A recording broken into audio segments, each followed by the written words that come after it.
everyone. What's up? I'm gonna wait a second for hop-ons and want this light to be actually over me so it's not like a ring in my eyes. What's up, what's up? All right, so I'm making this video in response to some questions, hey Amanda, that I have gotten. I shared the little homeschool station that I made in my office. I rearranged my entire office and finally was able to move my gym out of my office into the gym.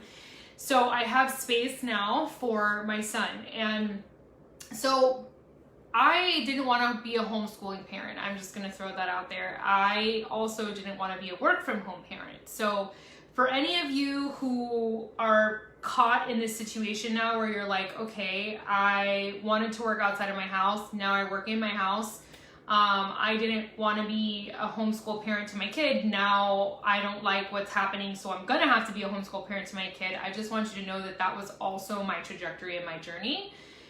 I was very happy working outside of the home.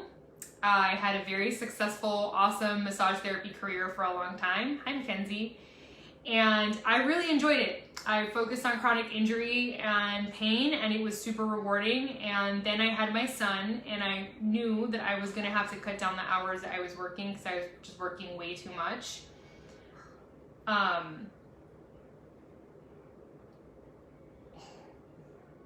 My son is coughing in the other room, so I'm like hearing him, I'm like, do I need to go help him or does he have this? I'm deciding. It sounds okay. All right. Sorry, mom mode. So I decided in that moment, okay, I'm gonna wanna be home more. So what do I do with this transition that I wanna do? I obviously can't do massage therapy and be home. That was not available for me. So that's when I started online coaching with Beachbody. And then I was like, okay, I'll just do this part-time and I'll do that part-time. My kid will still go to a school, private school that I had him in. And then eventually I got exhausted of that grind, to be honest, like driving him to school and driving to work. I ended up quitting my massage job, opened my own massage practice. And I was like, oh, I have my own business now. This will be better. And it wasn't better. It was better because I had my own clients and I only saw people that I loved, but it wasn't better because I was still in that grind of having to drive to school and then drive to the office and then drive home. And we lived in Atlanta. Traffic was crazy. I hated that lifestyle. I never saw my son and it was exhausting. So that's when I decided to retire from massage therapy and work from home full time, which I had been building for several years before that. So it worked out because I had that. We decided to move to Florida and work from home. And then I was like, awesome, he'll go to school. I'll find another awesome private school here and I will work from home and it'll be like the dream. And then COVID happened. And then now I'm not cool with any of these requirements and parameters. So I was like, okay, now he's not going to school. So then I had to adjust again to now we are a homeschooling family. I share my story because I want you to understand that for the past 4.5, 5 years, my identity as a provider, as a mom, has been really challenged. Are you okay? Yeah. Okay. Can you wash your hands before you go watch your movie, please? Thank you. I'm on video. Go wash your hands and then go chill. Okay. Thank you. Which one of my blankets? With those blankets over there, the ones that are on the couch. Oh, thanks, Mom. You're welcome. So my identity has been greatly challenged. I have had to adapt to a lot of things that I didn't feel comfortable with, didn't know how to do. I'm like, I'm not cut out to homeschool my kid. You know, I don't know what I'm doing. But then eventually, just like I learned how to be an entrepreneur, I figured out how to be a homeschooling parent. And when you're an entrepreneur, you have to learn a lot of things on the fly. You have to do a lot of research. You have to figure things out that you don't know how to do in order to be successful. And so I just applied those very same lessons that I learned with my business to homeschooling. And then I designed something that worked for us. And so I'm going to show you some of the tools that I use. And I'm going to show you some of the mindset behind what I've created. And obviously this is just what I do. Everybody is different. So one of the glare is bothering me, so I'm gonna remove my glasses. One of the first things I did was I went online and I was like, okay, so my son is 4, turning 5. What is the general expectation for a child of that age? Like, generally speaking, what should children know at this age and what is like important for them as they continue with curriculum, right? Hey, Tiffany. So I looked that up and I was like, okay, knowing numbers 1 through 20, being able to identify those numbers, being able to count, obviously ABCs, sight words, you know, basic words are important, okay, counting, writing to a little bit of a degree, practicing forming letters, identifying letters, things of that nature. So I was like, all right, I can figure that out somewhat. So I went to the dollar store. I didn't even spend a lot of money. So I'm just going to show you some amazing things I got from the dollar store. And I went to Michael's to look for some craft supplies and stumbled upon some awesome things as well. So I'm going to talk to you first about space for learning, because that was something that really kind of blew my mind. Before, we were just doing it at the table, our kitchen table. And I thought, you know, I've seen a lot of families do that. There's nothing wrong with that, except that at the kitchen table, we do lots of things. We talk, we eat. Our TV is in the corner of the living room and it kind of faces the dining room, so you can sometimes like watch TV and eat at the same time. And it became distracting for him because he associated that space with a lot of different things and he couldn't really focus. And I noticed that because I'm like that. I have ADHD. I'm pretty sure my son does as well. And for us, a space to focus is very important. That's why having my own desk, even when I had a tiny apartment with no space, I had a catty corner desk in my living room that was like real cheap, just so I could work my business in that tiny corner that was mine, because I needed to designate a space for myself. Hi, Danny. So for him, I was like, you know what? I think he's the same way. So I went to IKEA and I bought that little, you can probably see it in the video, a little white desk and chair that I shared in my stories. Cost me $60 total, desk and chair. It's a wood desk, wood chair. And then I set up his crayons, his writing utensils, and all the things we were gonna do right in that center. And so like every morning now we have a schedule of where he goes to do work, and it's the same place where I do work. And so we can work together. So he'll be working on an activity and I can do some business stuff in short bursts of time, because kids do not have a huge attention span. That was another thing I learned. So space, make sure that you create a designated space for the kids. I feel like that really, really matters. It's a little tiny table, you know, a little tiny desk, some corner of their room or your house where they know they get to sit and focus on what they're doing. So that's like lesson number 1. Number 2 is attention span. Little kids have little attention spans.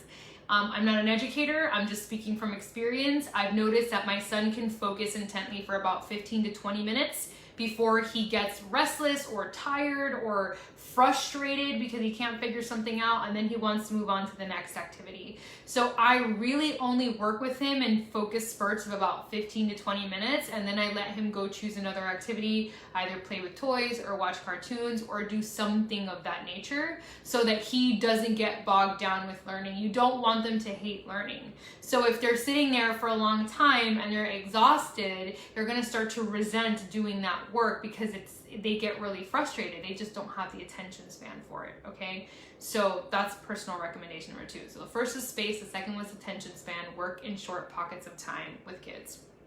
The third one, we're gonna get more into like specific materials that I use, but third thing I'm going to talk about is movement. Kids need a lot of movement. They have a lot of energy and they need to get it out of their body. So making sure you're going for a walk, making sure you're taking them to the park. And right now it's raining and gross outside, so he can't do any of that. But I have all of my workouts that I do online, my digital workout library. We have workouts for kids. So we have programs just for kids, and they're fun and they have music and they're entertaining. So I will put one on for him and I'm like, hey, let's follow along. Shanti does an amazing job with kids. Let's do this workout. And he gets really into it, and it's jumping jacks and it's burpees and he's moving his body and he's doing something to get energy out. So if your kids are not moving their body, they're gonna destroy your whole house, especially little boys. They're so freaking active.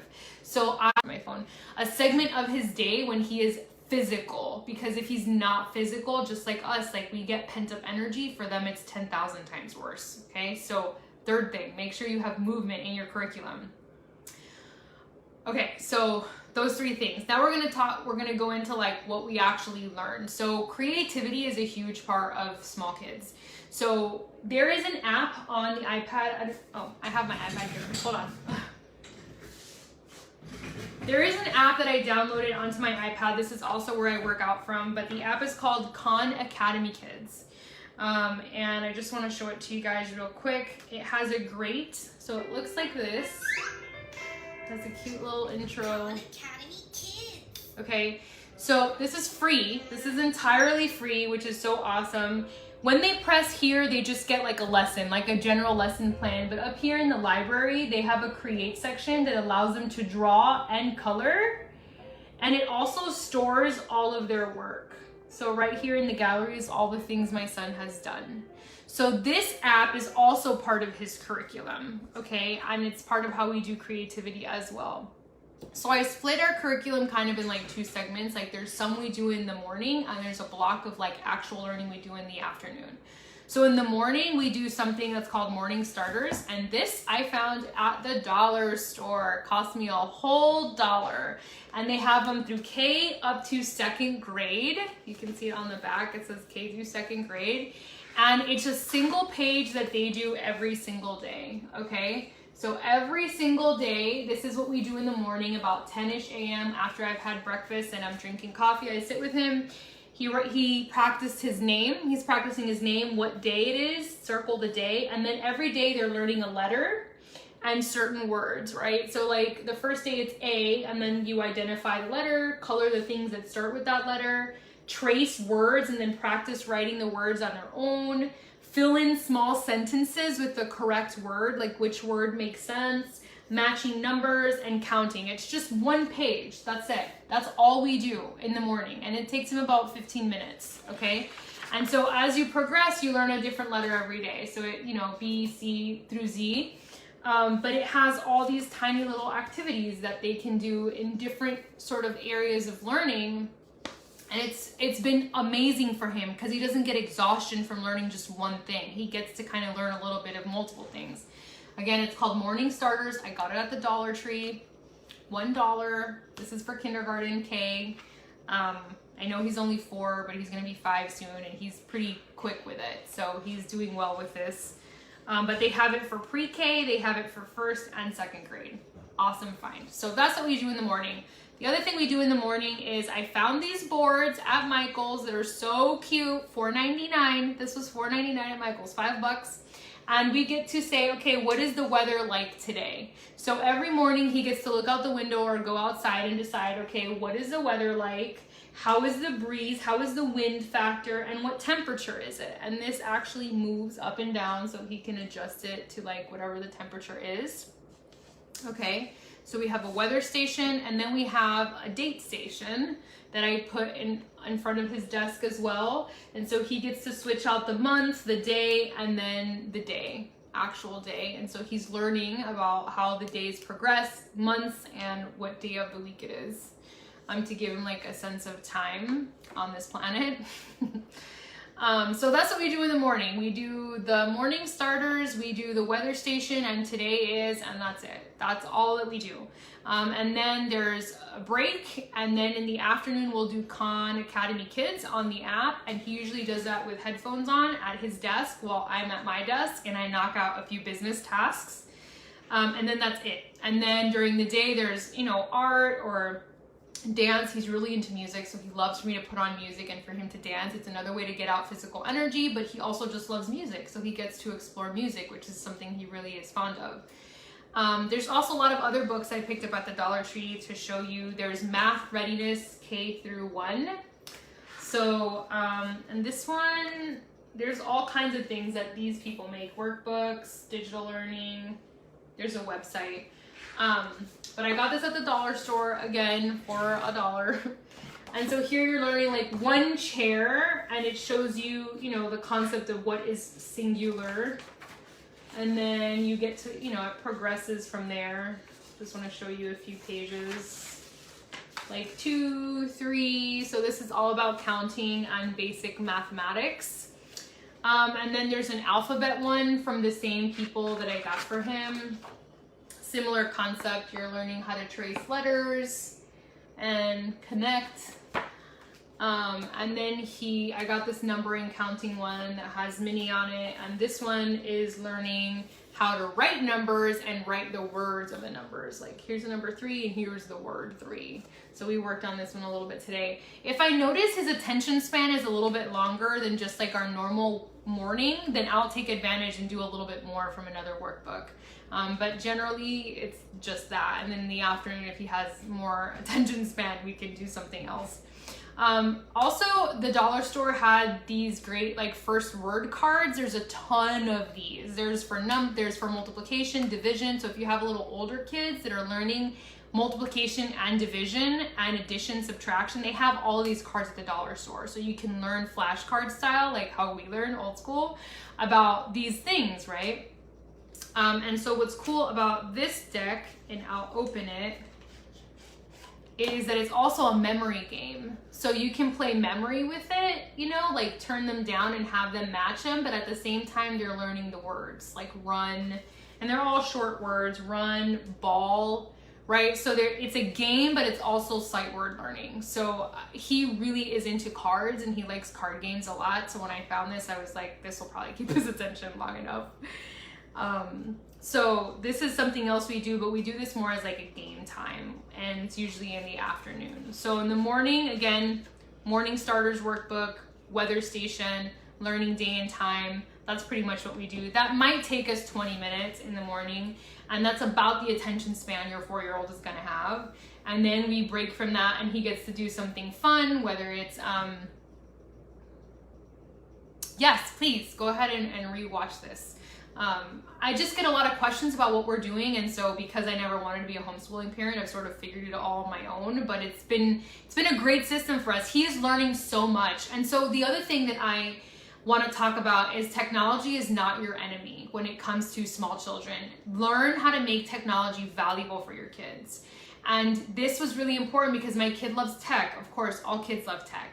But what I don't let him watch shows, because shows they're too short. And they really, like YouTube Kids, if he's just on there nonstop, it just encourages a short attention span. So if he really wants to watch something, I encourage you to watch a movie, because a movie is longer. It's 2 hours of an investment, most of them. And so he has to follow a storyline for a longer period of time. And so that's what I encourage him to watch. If he wants to do something fun and he doesn't want to do like a workbook or something physical like that, is to watch a movie.